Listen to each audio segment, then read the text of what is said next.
ప్రశ్న 36. ఉపవాసం ఉన్న వ్యక్తి బ్లడ్ టెస్ట్ చేయించుకోవచ్చా? రక్తదానం చేయవచ్చా?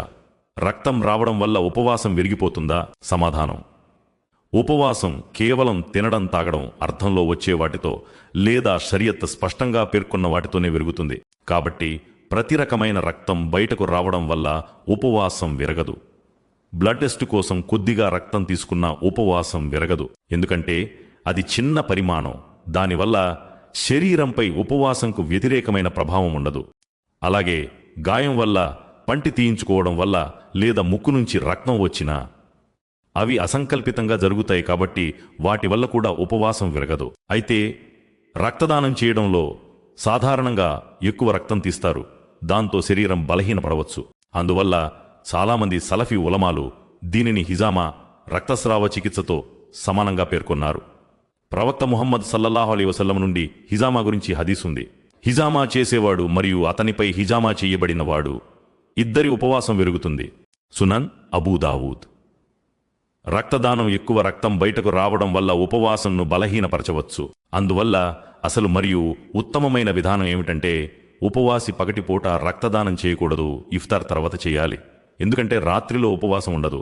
అయితే నిజమైన అత్యవసర పరిస్థితి వస్తే, ఉదాహరణకు ఒక రోగి ప్రాణం కాపాడటానికి వెంటనే రక్తం ఇవ్వడం అవసరమై రాత్రి వరకు వేచి ఉండడం సాధ్యం కాకపోతే అలాంటి పరిస్థితిలో ఉపవాసి రక్తం ఇవ్వడం అనుమతించబడుతుంది.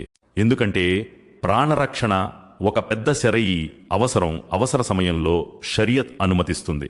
అటువంటి పరిస్థితిలో రక్తం ఇచ్చిన తర్వాత ఉపవాసికి బలహీనత కలిగి ఉపవాసను కొనసాగించడం కష్టమైపోతే లేదా పూర్తి చేయలేకపోతే ఆ ఉపవాసను తరువాత ఖజా చెయ్యాలి. కానీ అతను రక్తం ఇచ్చి కూడా ఉపవాసంను పూర్తి చేసి ఎలాంటి ప్రభావం లేకపోతే చాలామంది పండితుల అభిప్రాయం ప్రకారం అతని ఉపవాసం సరైనదే, ఖజా అవసరం లేదు.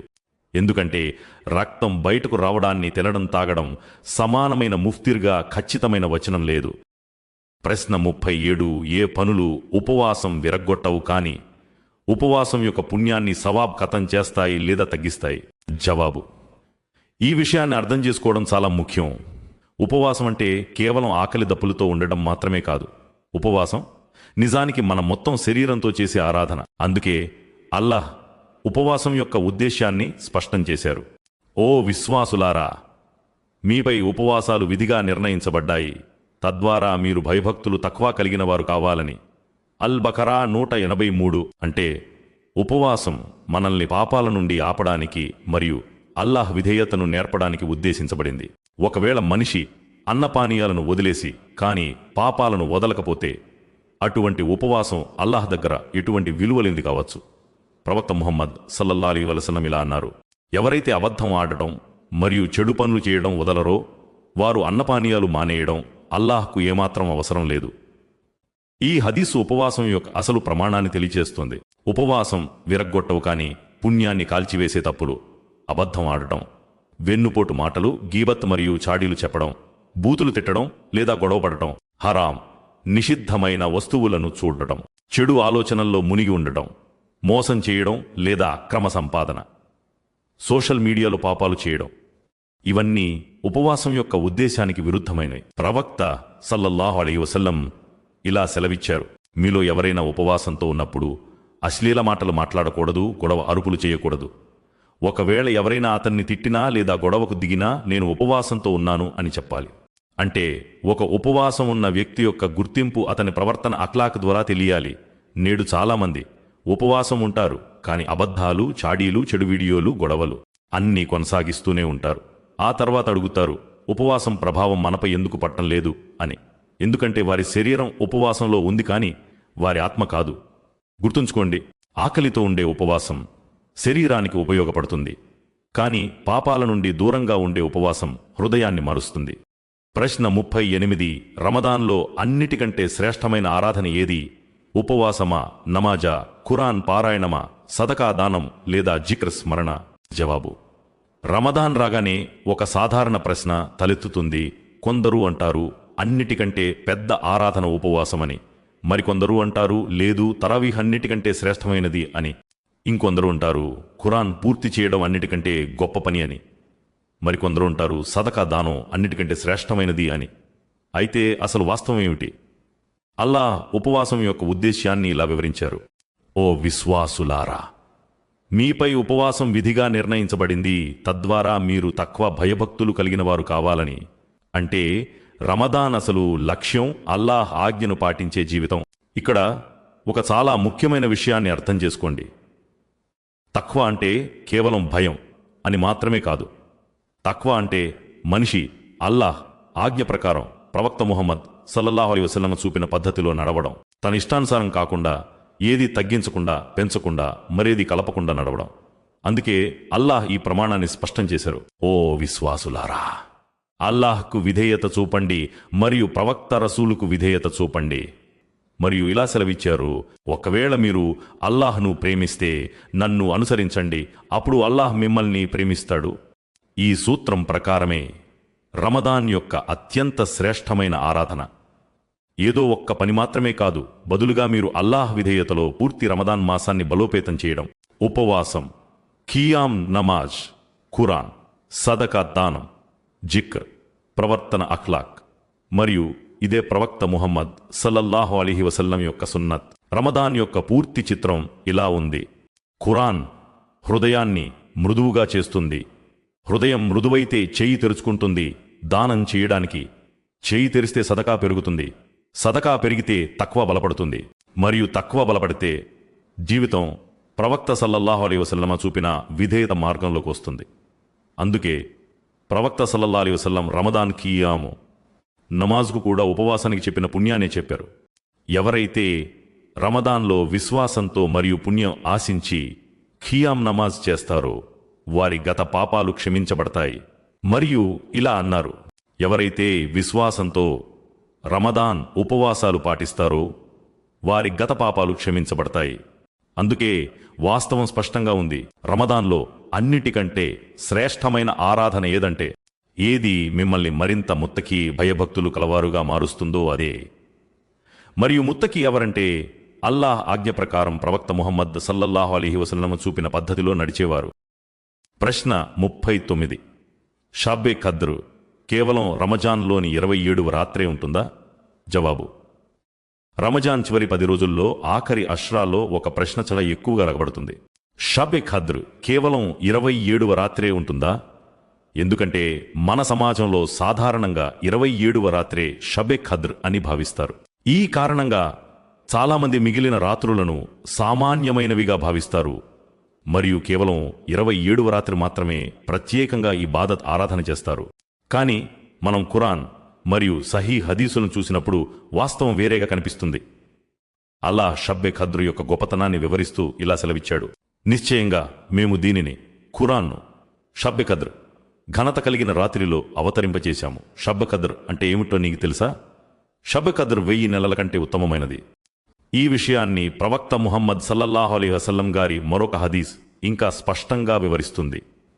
నబీ సల్లల్లాహు అలైహి వసల్లం ఇలా అన్నారు: నేను మీకు షబ్బే ఖద్ర్ రాత్రి గురించి చెప్పడానికి బయటకొచ్చాను, కానీ దారి మధ్యలో 2 ముస్లింల మధ్య తగాదా జరిగిన కారణంగా దాని ఖచ్చితమైన నిర్ణయం ఏ రాత్రో మరిపింపచేయడం జరిగింది. కాబట్టి ఇప్పుడు మీరు దానిని రమజాన్ చివరి 10 రోజుల్లోని బేసి రాత్రుల్లో వెతకండి. ఈ హదీస్ ద్వారా మనకు తెలిసేదేమిటంటే, మొదట్లో షబ్బే ఖద్ర్ రాత్రి స్పష్టంగా తెలియజేయబడింది, కానీ అల్లాహ్ యొక్క హిక్మత్, జ్ఞానం తీర్మానం వల్ల దాని ఖచ్చితమైన రాత్రి మరిపింపచేయడం జరిగింది. దీనివల్ల ముస్లింలు ఒక్క రాత్రి మాత్రమే కాకుండా రమజాన్ చివరి 10 రాత్రులంతా ఇబాదత్ చేయాలని ఉత్సాహపడతారు. కానీ ఆ రాత్రి ఏది అనేది ఖురాన్లో చెప్పబడలేదు. అందుకే ప్రవక్త ముహమ్మద్ సల్లల్లాహు అలైహి వసల్లం షబ్బే ఖద్ర్ను అన్వేషించాలని తన ఉమ్మత్కు బోధించారు. ప్రవక్త సల్లల్లాహు అలైహి వసల్లం ఇలా అన్నారు: షబ్బే ఖద్ర్ను రమజాన్ చివరి 10 రోజుల బేసి రాత్రుల్లో ఆడ్ నైట్స్ అన్వేషించండి. అంటే 21, 23, 25, 27 మరియు 29వ రాత్రులలో. ప్రవక్త సల్లల్లాహు అలైహి వసల్లం స్వయంగా అనుసరించిన పద్ధతి ఏమిటి? విశ్వాసుల మాతృమూర్తి ఆయిషా రజీ అల్లాహు అన్హా ఇలా ఉల్లేఖించారు: రమజాన్ చివరి 10 రోజులు రాగానే ప్రవక్త సల్లల్లాహు అలైహి వసల్లం నడుము బిగించేవారు, అత్యంత కృషితో ఉండేవారు, రాత్రంతా ఆరాధనలో గడిపేవారు మరియు తన ఇంటి సభ్యులను కూడా మేల్కొల్పేవారు. అంటే ప్రవక్త సల్లల్లాహు అలైహి వసల్లం కేవలం ఒక రాత్రి మాత్రమే ఆరాధన చేసేవారు కాదు, బదులుగా చివరి 10 రోజులు మొత్తం ఆరాధనలో గడిపేవారు. సహాబాల పద్ధతి కూడా షబ్బే ఖద్రును అన్వేషించడమే తప్ప దానిని ఒక రాత్రికే పరిమితం చేయడం కాదు. కాబట్టి సరైన విషయం చాలా స్పష్టంగా ఉంది. షబ్బే ఖద్రును కేవలం 27వ రాత్రి అని అనుకోవడం సరికాదు. దానికి బదులుగా రమజాన్ చివరి 10 రోజులు అన్ని బేసి రాత్రుల్లో దానిని అన్వేషించాలి. ప్రశ్న 40. షబ్ ఎ ఖద్రును పొందేందుకు అత్యంత శ్రేష్టమైన ఆరాధన ఇబాదత్ ఏమిటి? జవాబు: రమజాన్ చివరి 10 రోజులలోని ఆఖరి 10 రోజులలో బేసి రాత్రులు 21, 23, 25, 27 మరియు 29వ తేదీలు ఉంటాయి. ఈ రాత్రులలోనే షబ్బే ఖద్రును అన్వేషించాలని ఆదేశించబడింది. షబ్బే ఖద్రు కేవలం 27వ రాత్రే కాదు. ఈ బేసి రాత్రులన్నింటిలోనూ దానిని వెతకాలని స్పష్టమైన తర్వాత ఇప్పుడు ఒక ముఖ్యమైన ప్రశ్న తలెత్తుతుంది. ఈ రాత్రులలో అత్యంత శ్రేష్టమైన ఆరాధనేమిటి? కేవలం నఫిల్ నమాజా, లేదా కేవలం ఖురాన్ పఠనమా, లేదా కేవలం దిక్ర్ మరియు దుఆనా?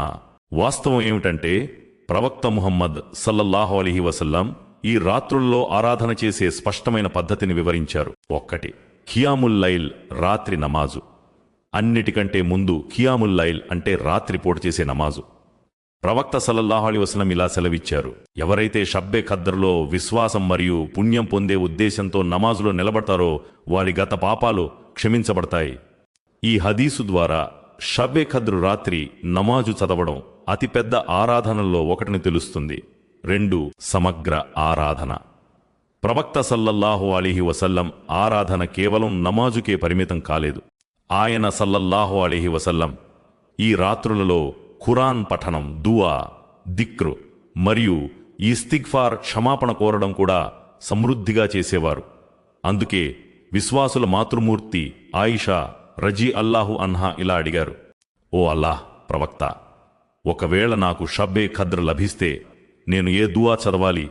అప్పుడు ప్రవక్త సల్లల్లాహు అలైహి వసల్లం ఇలా బోధించారు: అల్లాహుమ్మ ఇన్నక అఫూవున్ తుహిబ్బుల్ అఫ్వ ఫఅఫు అన్ని. ఓ అల్లాహ్, నిశ్చయంగా నీవు క్షమించేవాడవు మరియు క్షమాగుణాన్ని ఇష్టపడతావు, కాబట్టి నన్ను క్షమించు. 3. కృషిని పెంచడం. ప్రవక్త సల్లల్లాహు అలైహి వసల్లం పద్ధతి ఏమిటంటే రమజాన్ చివరి 10 రోజులు రాగానే ఆయన తన ఆరాధనను మరింత పెంచేవారు. ఆయిషా రజీ అల్లాహు అన్హా ఇలా ఉల్లేఖించారు: రమజాన్ చివరి 10 రోజులు రాగానే ప్రవక్త సల్లల్లాహు అలైహి వసల్లం నడుము బిగించేవారు, అత్యంత కృషితో ఉండేవారు, రాత్రంతా ఆరాధనలో గడిపేవారు మరియు తన ఇంటి సభ్యులను కూడా మేల్కొలిపేవారు.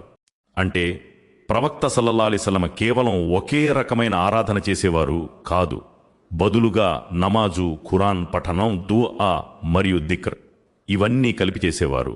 ప్రశ్న 42. షబ్బే ఖద్ర్ యొక్క అసలైన చిహ్నాలు ఏమిటి? జవాబు: రమజాన్ చివరి 10 రోజుల్లో ఆఖరి అష్రాలో ఒక మాట చాలా ఎక్కువగా వినబడుతుంది. ఎవరో అంటారు, ఈ రాత్రి చాలా ప్రశాంతంగా ఉంది, బహుశా ఇదే షబ్బే ఖద్ర్ కావచ్చు. ఇంకొకరు అంటారు, ఈరోజు వాతావరణం చల్లగా ఉంది, ఖచ్చితంగా ఇదే షబ్బే ఖద్ర్ అయి ఉంటుంది. మరియు మరొకరు అంటారు, ఈరోజు మనస్సుకి ఏదో తెలియని ఒక ప్రత్యేకమైన అనుభూతి కలుగుతోంది, ఇదే షబ్బే ఖద్ర్. అయితే ప్రశ్న ఏమిటంటే ప్రవక్త ముహమ్మద్ సల్లల్లాహు అలైహి వసల్లం మనకు ఈ చిహ్నాలనే తెలిపారా? వాస్తవం ఏమిటంటే షబ్బే ఖద్ర్ గురించి ప్రజల్లో చాలా విషయాలు ప్రాచుర్యంలో ఉన్నాయి, కానీ వాటిలో చాలా వాటికి బలమైన షరియత్ ఆధారాలు లేవు. ఖురాన్ మనకి రాత్రి యొక్క గొప్పతనాన్ని వివరిస్తుంది. అల్లాహ్ ఇలా సెలవిచ్చాడు: నిశ్చయంగా మేము దీనిని ఖురాన్ను షబ్బే ఖద్ర్ ఘనత కలిగిన రాత్రిలో అవతరింపజేశాము. షబ్బే ఖద్ర్ అంటే ఏమిటో నీకు తెలుసా? షబ్బే ఖద్ర్ 1000 నెలల కంటే ఉత్తమమైనది. కానీ ఆ రాత్రి ఏది అనేది ఖురాన్లో కూడా చెప్పబడలేదు. అందుకే ప్రవక్త ముహమ్మద్ సల్లల్లాహు అలైహి వసల్లం మనకు అసలైన సూత్రాన్ని తెలిపారు. ఆయన సల్లల్లాహు అలైహి వసల్లం ఇలా అన్నారు: షబ్బే ఖద్రును రమజాన్ చివరి 10 రోజుల బేసి రాత్రులలో ఆడ్ నైట్స్ అన్వేషించండి.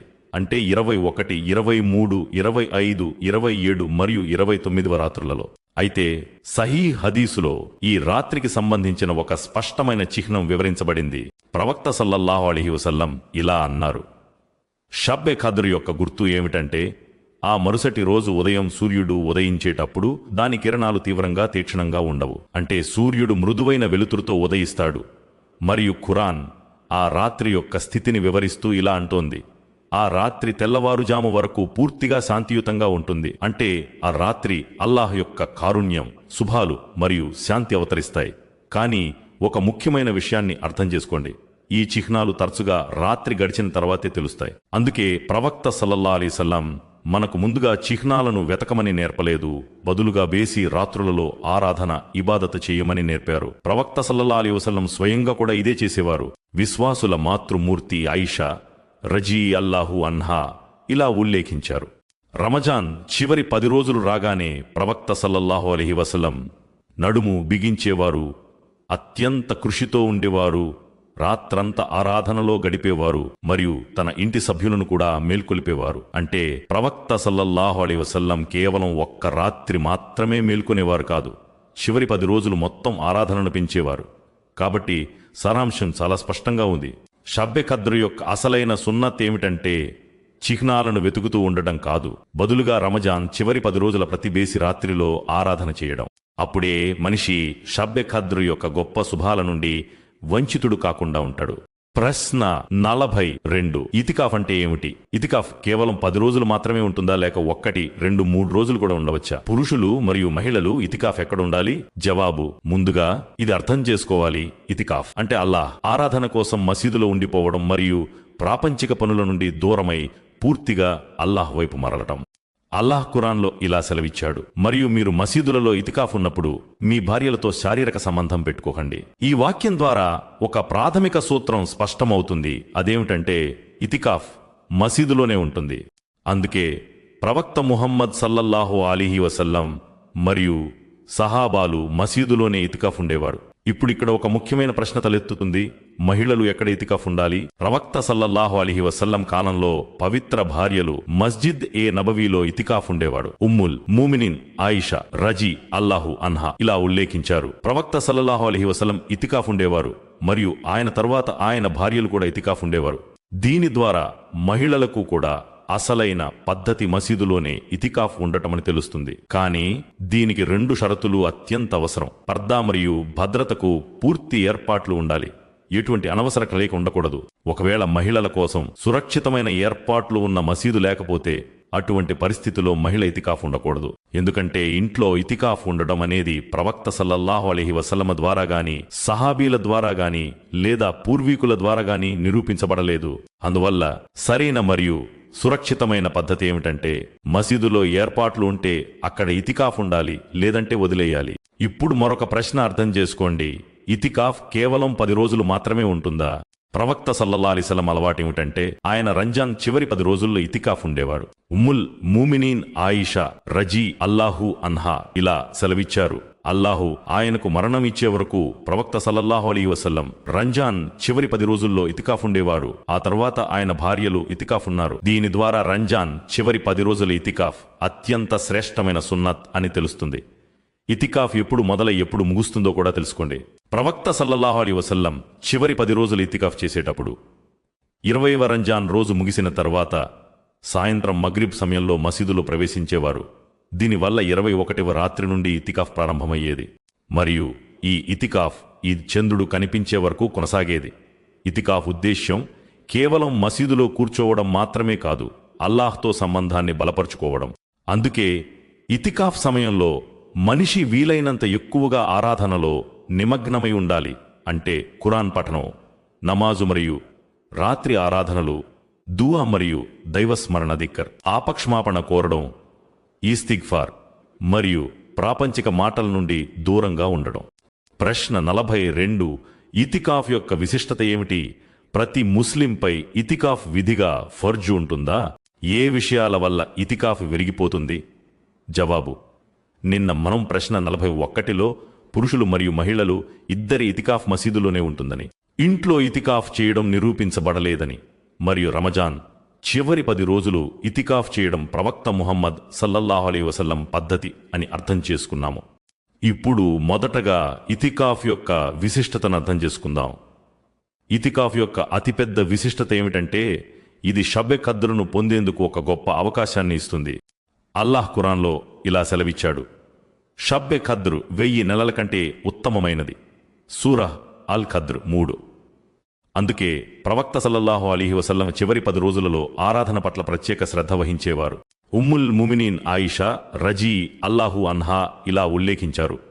రమజాన్ చివరి 10 రోజులు రాగానే ప్రవక్త సల్లల్లాహు అలైహి వసల్లం నడుము బిగించేవారు, రాత్రంతా ఆరాధనలో గడిపేవారు మరియు తన ఇంటి సభ్యులను కూడా మేల్కొలిపేవారు. అలాగే అల్లాహ్ ఆయనకు మరణం ఇచ్చే వరకు ప్రవక్త సల్లల్లాహు అలైహి వసల్లం రమజాన్ చివరి 10 రోజుల్లో ఇతికాఫ్ ఉండేవాడు. అంటే ప్రవక్త సల్లల్లాహు అలైహి వసల్లం తన జీవితకాలంలో రమజాన్ చివరి 10 రోజుల ఇతికాఫ్ను ఎప్పుడూ వదిలిపెట్టలేదు. దీనిని బట్టి ఇతికాఫ్ అనేది ఒక గొప్ప సున్నత్ అని మరియు అల్లాహ్కు దగ్గర చేసే ఆరాధన అని తెలుస్తుంది. ఇప్పుడు ఒక ముఖ్యమైన విషయం ఏమిటంటే ఇతికాఫ్ ప్రతి ముస్లింపై విధి ఫర్జు కాదు, ఇది సున్నతే ముక్కదా. ప్రవక్త ముహమ్మద్ సల్లల్లాహు అలైహి వసల్లం దీనిని నిరంతరం ఆచరించేవారు. అందుకే పండితులు రమజాన్ చివరి 10 రోజుల ఇతికాఫ్ను సున్నతే మొక్కదా కిఫాయా అని అంటారు. అంటే ఒక నగరం లేదా గ్రామంలోని కొద్దిమంది ఇతికాఫ్ ఉంటే అందరి తరఫున ఆ సున్నత నెరవేరుతుంది. కానీ ఒకవేళ ఆ ప్రాంతం మొత్తంలో ఎవరూ ఇతికాఫ్ ఉండకపోతే ఆ సున్నతును వదిలివేసినందుకు అందరూ పాపంలో భాగస్వాములయ్యే అవకాశం ఉంటుంది. ఇక ఇతికాఫ్ ఏ పరిస్థితుల్లో విరిగిపోతుందో తెలుసుకోవడం చాలా అవసరం లేకుండా మసీదు నుండి బయటకు వెళ్లడం, భార్యతో శారీరక సంబంధం కలిగి ఉండటం మరియు మహిళలకు నెలసరి హైద్ లేదా ప్రసవానంతర రక్తస్రావం నిఫాస్ మొదలవడం వల్ల ఇతికాఫ్ విరిగిపోతుంది. ఇతికాఫ్ అంటే నిజానికి మనిషి కొన్ని రోజుల పాటు ప్రపంచపు పనుల నుండి దూరమై అల్లాహ్ ఇంట్లో కూర్చోవడం, ఆరాధన చేయడం, మనస్సును పరిశుద్ధం చేసుకోవడం మరియు షబ్బె ఖద్ర్ వంటి గొప్ప రాత్రిని అన్వేషించడం. 44 ప్రశ్న: షబ్బె ఖద్ర్లో విధి వ్రాయబడుతుందా మరియు షబ్బె ఖద్ర్ దుఆ ఏమిటి? జవాబు: మొదటగా ఒక ముఖ్యమైన అపార్థాన్ని తొలగించుకోండి. షబ్బె ఖద్ర్ కేవలం 27వ రాత్రి మాత్రమే కాదు. ప్రవక్త ముహమ్మద్ సల్లల్లాహు అలైహి వసల్లం ఇది కేవలం ఒక్క రాత్రి అని చెప్పలేదు. బదులుగా ఆయన ఇలా ఆదేశించారు: షబ్బె ఖద్ర్ను రంజాన్ చివరి 10 రోజుల బేసి రాత్రులలో అన్వేషించండి. అంటే 21, 23, 25, 27 మరియు 29వ రాత్రులలో. ఈ బేసి రాత్రులలో ఏదో ఒక రాత్రి షబ్బె ఖద్ర్ అవుతుంది మరియు దాని గురించిన ఖచ్చితమైన జ్ఞానం కేవలం అల్లాహ్ తాలాకు మాత్రమే ఉంది. ఇప్పుడు ఒక ముఖ్యమైన ప్రశ్న: ఎవరికైనా షబ్బె ఖద్ర్ లభిస్తే ఏ దుఆ చదవాలి? ఉమ్ముల్ ముమినీన్ ఆయిషా రజీ అల్లాహు అన్హా ఇలా అడిగారు: ఓ అల్లాహ్ ప్రవక్త, ఒకవేళ నాకు షబ్బె ఖద్ర్ లభిస్తే నేను ఏ దుఆ చదవాలి? ప్రవక్త సల్లల్లాహు అలైహి వసల్లం ఇలా సెలవిచ్చారు: اللهم إنك عفو تحب العفو فاعف عني. ఓ అల్లాహ్, నిశ్చయంగా నీవు చాలా క్షమించేవాడవు మరియు క్షమాగుణాన్ని ఇష్టపడతావు, కాబట్టి నన్ను క్షమించు. ఇది షబ్బె ఖద్ర్ యొక్క అత్యంత శ్రేష్టమైన దుఆ. ఈ దుఆ మాత్రమే కాకుండా మనిషి అల్లాహ్తో తనకు కావలసినది ఏదైనా అడగవచ్చు. తన పాపక్షమాపణ, సన్మార్గం, ఉపాధి, ఆరోగ్యం మరియు ఇహలోక పరలోక మేలులన్నీ అడగవచ్చు. ఎందుకంటే షబ్బె ఖద్ర్ దుఆలు స్వీకరించబడే గొప్ప రాత్రి. ఇప్పుడు అసలు ప్రశ్నను అర్థం చేసుకుందాం. షబ్బె ఖద్ర్లో విధి వ్రాయబడుతుందా? అల్లాహ్ ఖురాన్లో ఇలా సెలవిచ్చాడు: ఆ రాత్రి ప్రతి వివేకవంతమైన నిర్ణయం ఖరారు చేయబడుతుంది. సూరహ్ అద్దుఖాన్ 4. అంటే ఈ రాత్రి అల్లాహ్ ఆజ్ఞతో దేవదూతలకు రాబోయే సంవత్సరంలో ఎవరికి మరణం సంభవిస్తుంది, ఎవరికి ఎంత ఉపాధి లభిస్తుంది, ఏ ముఖ్యమైన సంఘటనలు జరుగుతాయి. కానీ ఒక విషయం అర్థం చేసుకోవడం చాలా అవసరం. అసలైన విధి ఇప్పటికే లౌహే మహఫూజ్లో వ్రాయబడి ఉంది. ప్రవక్త సల్లల్లాహు అలైహి వసల్లం ఇలా అన్నారు: ఆకాశాలు మరియు భూమి సృష్టించబడటానికి 50,000 సంవత్సరాల ముందే అల్లాహ్ సృష్టి యొక్క విధిని వ్రాసి ఉంచాడు. కాబట్టి షబ్బె ఖద్ర్లో కొత్తగా విధి వ్రాయబడదు. కానీ ఏడాది పొడవునా జరిగే నిర్ణయాలు దేవదూతలకు అప్పగించబడతాయి. ఇక్కడ మరొక ముఖ్యమైన వాస్తవాన్ని గ్రహించండి. దుఆ అనేది విధిని మార్చడానికి ఒక కారణం కాగలదు. ప్రవక్త సల్లల్లాహు అలైహి వసల్లం ఇలా సెలవిచ్చారు: దుఆ తప్ప మరేది విధిని మార్చలేదు. అందుకే షబ్బె ఖద్ర్లో వీలైనంత ఎక్కువగా దుఆ చేయడం చాలా అవసరం.